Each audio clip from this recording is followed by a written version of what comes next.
mo sa Kanya. Ikaw ay matutuwa at magiging maligaya at marami ang magaganap sa Kanyang pagsilang sapagkat siya ay magiging dakila sa paningin ng Panginoon. Hindi siya iinom ng alak o anumang. Ano ang sinabi ng Anghel kay Zechariah? Mga anak, pinakinggan ng Diyos. So, alam ng Diyos, itong mag-asawa na ito ay kalungdan mo ang mga inihahain namin ito at kami laging dulutan ito ng pagliligtas mo sa pamamagitan ng Hesus Kristo kasama ng Espiritu Santo magpasawalang hanggan. Lalo na nang sinabi ng Anghel sa kanya, hindi siya agad-agad naniniwala. Dahil sino naman ang maniniwala, di ba? Sino ang pinakita dito? Si Sister. Oh, ating gabi nagpakita ang Anghel sa iyo. Sino ang pangalan mo?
Pila lang ha, pila.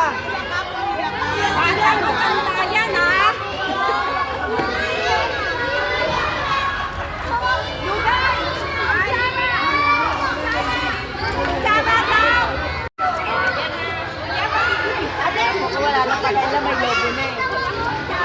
Sa bahay na lang. Saan mo na kayo nung sumay para ano Okay, tao, dito naman sa kabilang side.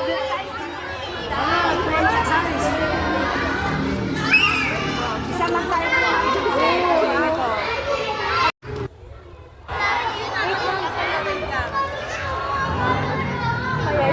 Madami yan. Kaya pa ako sa papa mo.